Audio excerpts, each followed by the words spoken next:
When my son spent his first days in the NICU, I sent one plea to the family chat. Please visit. My mom replied, "We're busy. It's not a good time." Hours later, she posted dinner party photos. A month later, still sleeping in a plastic chair beside my baby, my phone buzzed with 91 missed calls from my sister. "It's urgent. Call back." Without thinking twice that I didn't want to be strong anymore. Not after the contractions hit early and hard in the middle of a regular Tuesday. Not when I was rushed into an operating room with blinding lights and masked faces.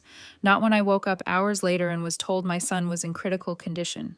I didn't want to be the woman who always handled everything, who smiled through chaos, who figured things out while everyone else leaned on her. I just wanted someone to lean on. The NICU isn't a place anyone imagines when they think of birth. It's all machines, quiet alarms, and too many wires. No balloons, no celebration, no photos sent to group chats. Just silence, tension, and the constant fear that the next hour might bring something worse than the last. My son was barely 4 pounds, a tiny, perfect thing inside a glass box. I wasn't even allowed to hold him at first. I just sat there with my hand inside a small opening, touching his foot while pretending I wasn't falling apart. That first night, I didn't cry. I didn't sleep. I watched his chest rise and fall, and listened to the soft rhythm of the monitor, beeping, afraid it might stop. Around dawn, I picked up my phone and opened our family group chat, the same chat where my mom sent memes and my sister dropped updates about her dating life. I didn't try to sound strong. I wrote exactly what I felt. Please come. I need you. Just visit. That was it. No emojis, no explanation. I thought it would be enough. My mom read the message almost instantly. I saw the little read checkmark, then nothing. I told myself she was probably calling my dad, figuring out how to get here. Maybe she was already on the way. An hour later, her reply came in. "We're busy. Now's not a good time." I stared at it, read it 3 times. Then, 2 hours after that, she posted a photo.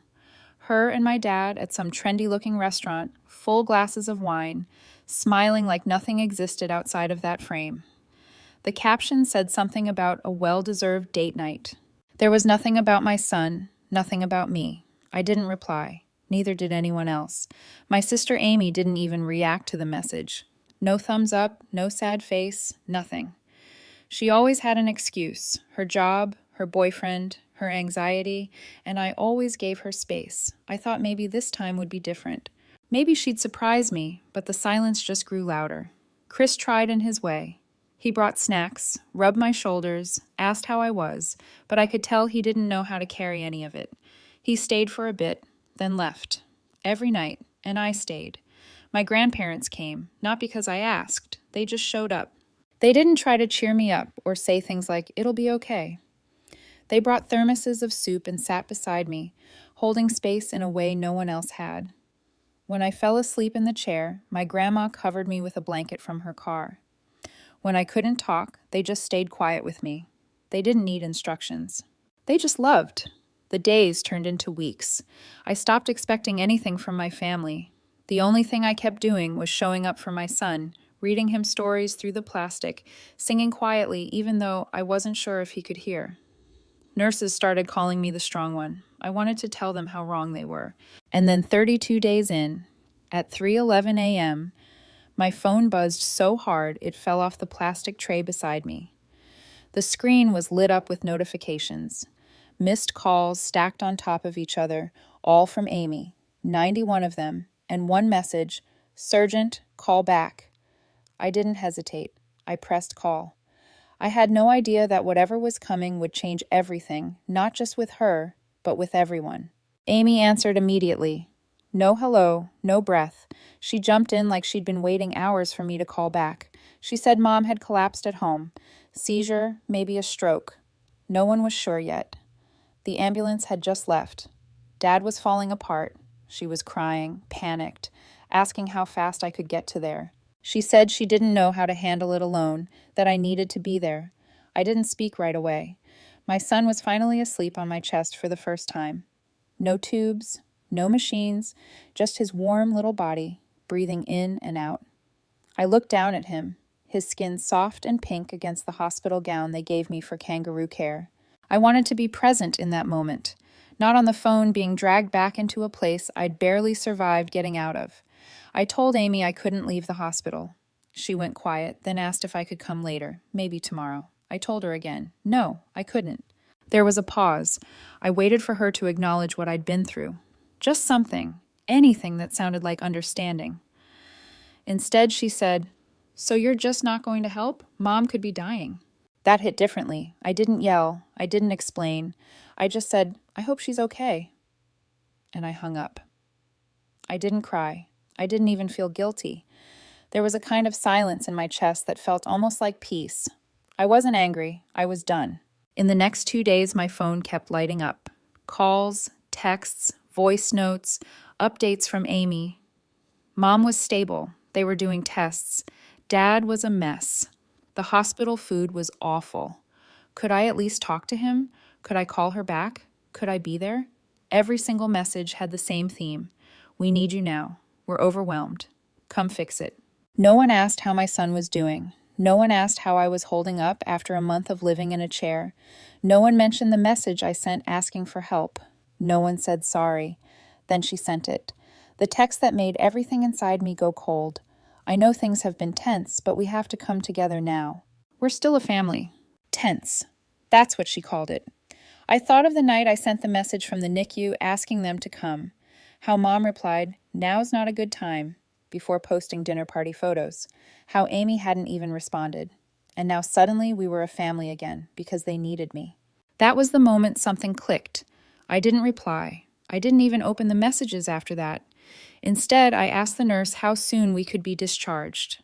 My son had made it through the hardest part. I wanted to take him home, not to my old life, not to the version of me they used to rely on, but to something entirely new, one they'd no longer have access to.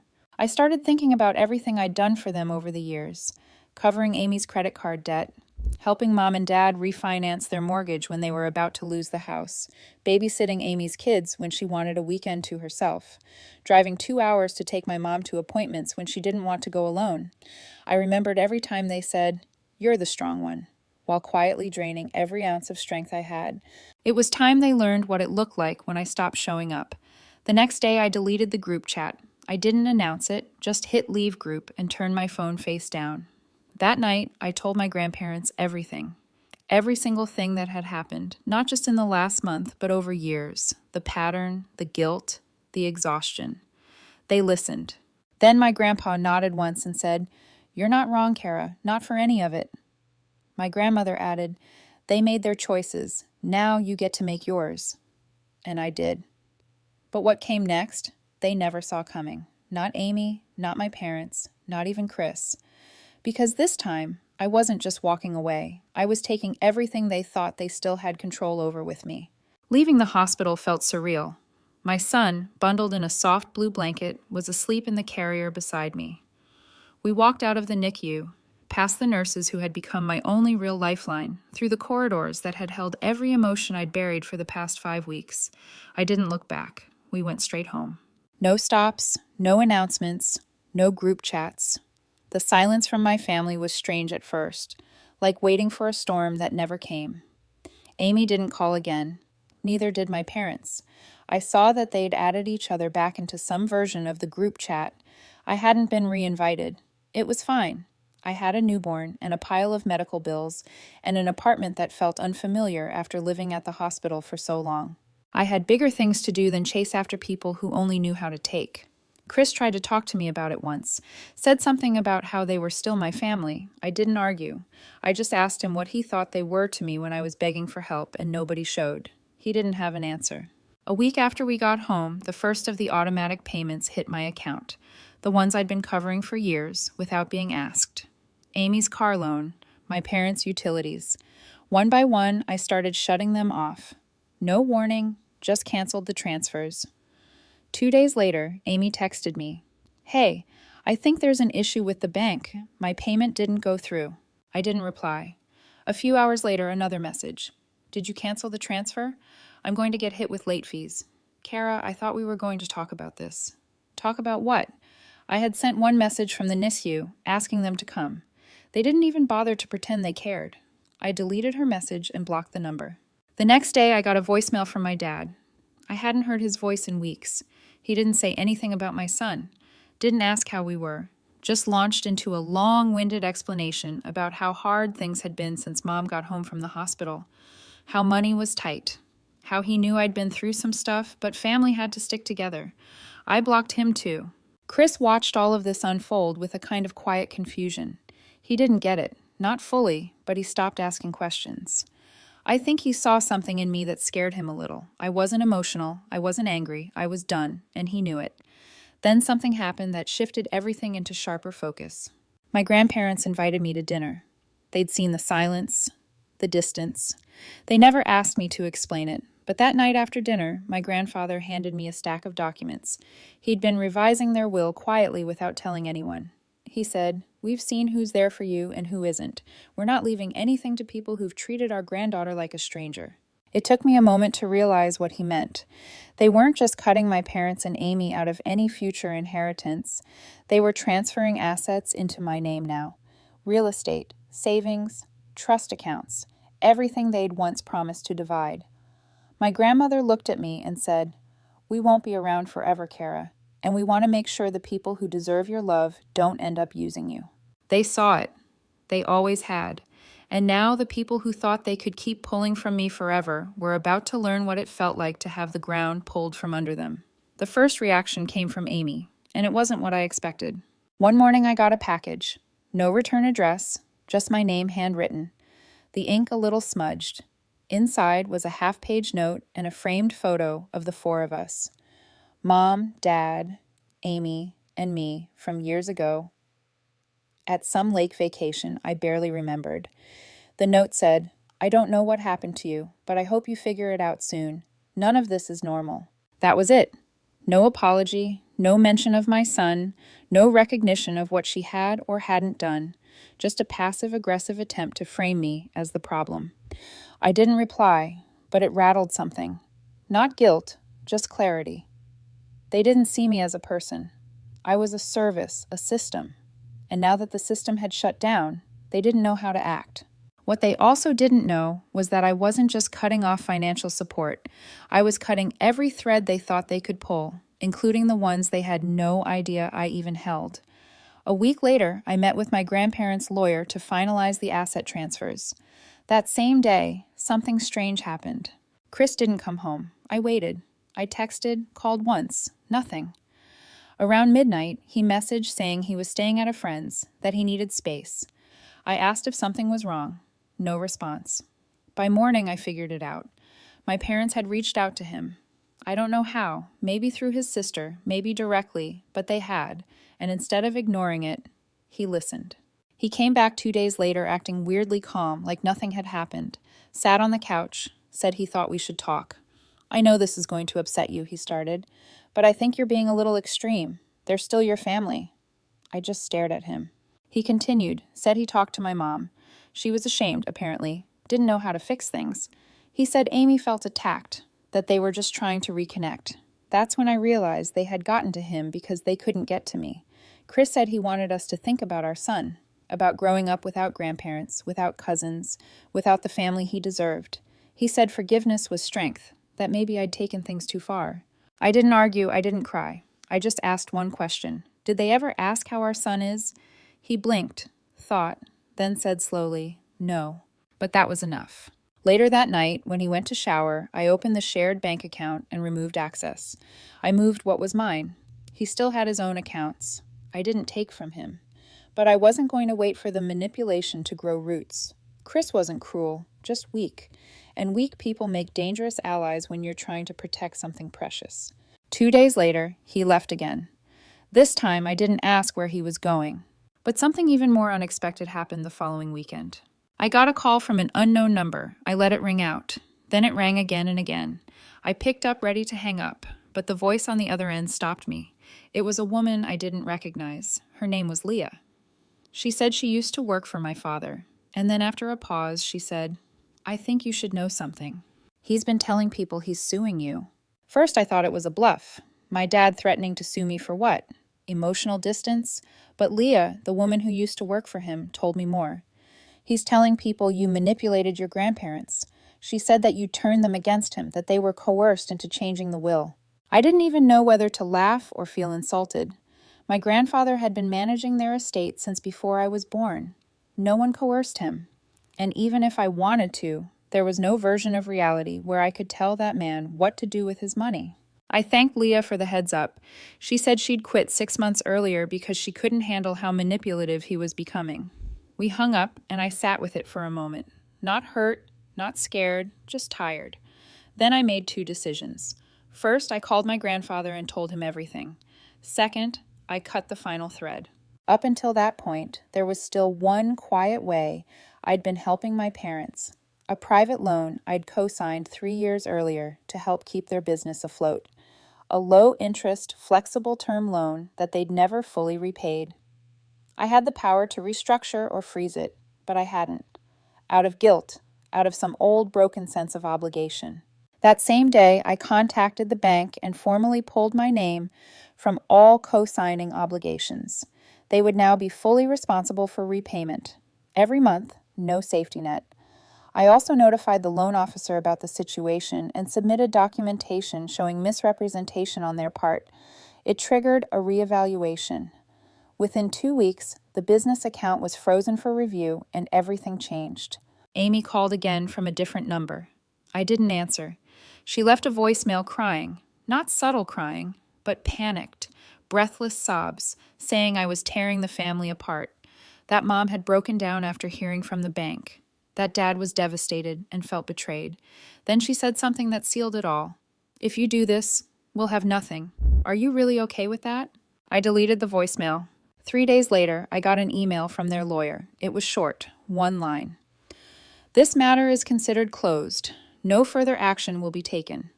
I guess once they saw the will held up, once they realized the inheritance was gone, the loan protection's gone, the business unraveling, they knew they had no case, no leverage, nothing. They didn't want me. They just wanted what I gave. Chris tried to come back once, said he'd made a mistake, that he didn't know how bad it had gotten, that he wanted to be there for me and our son. But when I told him the new terms, full commitment, no contact with my family behind my back, full transparency, he hesitated. I told him to take that hesitation and pack it with the rest of his things. My son was learning to smile by then. He had no idea how close he came to being raised in a cycle of quiet, emotional warfare. He just knew that he was loved, that he was safe, that his mother, tired or not, chose him first. My grandparents and I met one night in their garden. Quiet, simple, no drama. We talked about peace, about how loud silence can be when you finally step away from people who only pretend to love you when it's convenient. My family didn't just lose money. They lost the person who made their lives work, and this time they couldn't get her back. I always thought peace would feel like a dramatic moment, a triumphant breakthrough, maybe a perfect sunset, or a final word shouted across a room. But that's not how it happened. It came slowly, quietly, looked a lot like routine, sounded like breathing. It felt like waking up next to my son, his little hand resting on my collarbone, his breath warm and steady.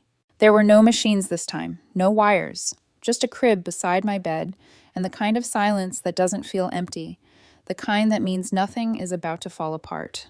That's peace. But it came at a cost, and I paid every cent of it without regret. When I ignored my mother's letter, she tried again. This time through a mutual acquaintance, someone I barely spoke to from church. She told her to tell me Mom wasn't doing well, that they were worried about me, that the family felt pushed out and disrespected. I didn't respond. The last time I'd asked for them, I was sleeping in a plastic chair while my son clung to life. That door had closed for good. Amy went quiet too. I knew why. Without me, she'd lost the safety net. The loan I co-signed had shifted into full collection mode. It hit her credit hard. She'd spent years building her life on the assumption that no matter what she did, I'd still be there when the consequences came. She was learning now. As for my dad, after the lawyer dropped the case, I thought I'd hear from him. A call, a letter, or something to reassert control. Instead, I heard from the bank. His business had officially defaulted on the loan. He tried blaming me, claiming I'd sabotaged him, but paperwork doesn't lie. Signatures don't disappear. Their world started cracking without me in it, but mine started to rebuild.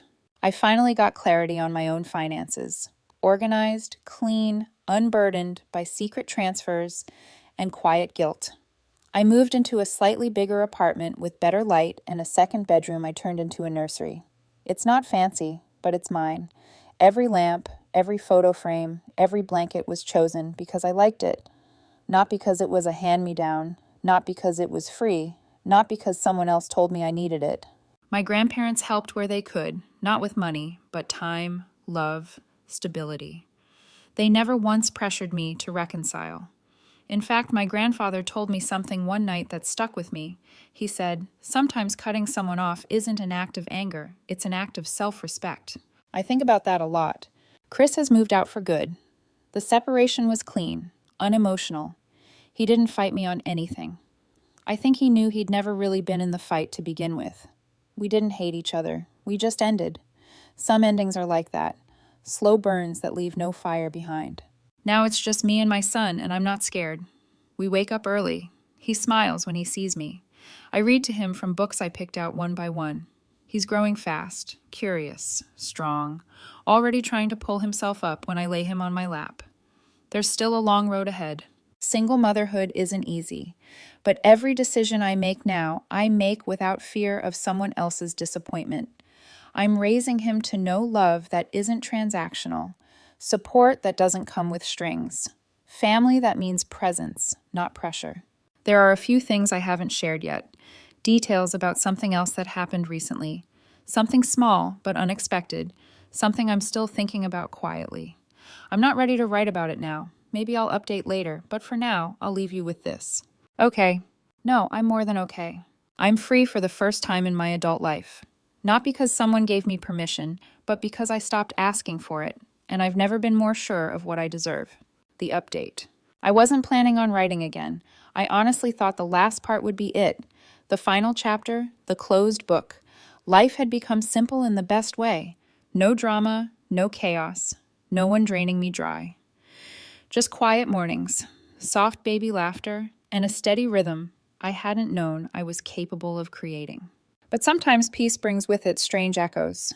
It started with a small envelope, no return address, but my name was written carefully, not messy, not rushed. Whoever sent it knew me well enough to spell my name right, a detail that caught my attention more than it should have. Inside was a single photograph. It was me and my son sitting on the edge of a low brick wall near the pond at the park. He was leaning into me, both of us watching the water where ducks had gathered. I was holding a half-eaten apple. He had his sock half off as usual. It wasn't posed, it wasn't flattering, but it was real. On the back of the photo, in small handwriting, were 4 words. "You finally look free." No signature, no date. For a moment, I felt that old flutter, that sense of being watched, of my boundaries being quietly tested. But then I looked at the photo again, and I felt something else. Whoever sent it wasn't trying to invade my life. They were acknowledging it. I don't know if it was Amy or maybe someone from my past who used to be closer than they should have been. It doesn't matter. What matters is that even from a distance, someone could see the difference. And there is a difference. My life isn't perfect, not by any stretch. There are still hard days, especially as a single mom, nights when I lie awake budgeting down to the last cent, mornings when I carry my son through daycare drop-off while running on 3 hours of sleep. But it's mine, all of it. There's no pretending anymore. No bending myself into someone else's version of family. No guilt for saying no. No bitterness when the phone doesn't ring. I've learned how to build a life around the people who show up, not the ones who only remember me when they need something. My grandparents are still my steady place. My son is growing fast, faster than I'm ready for. He started saying words now, just little ones. One of the first was home. I think that says everything. And to those of you who followed this, who read every part, who messaged, who rooted for me, even in silence, thank you truly, more than I can say. I never expected this story to resonate the way it did. I never thought strangers would care about a tired woman in a plastic hospital chair whispering to a baby in an incubator, but you did, and it mattered. That kind of support, I didn't grow up with it, but I found it here. I don't know if I'll post again, maybe one day when something shifts or when I have more to share. But for now, I'm okay closing the page here. Not because the story is over, but because finally I'm living the part I never thought I'd reach, the quiet, honest, free part. Thank you for walking with me.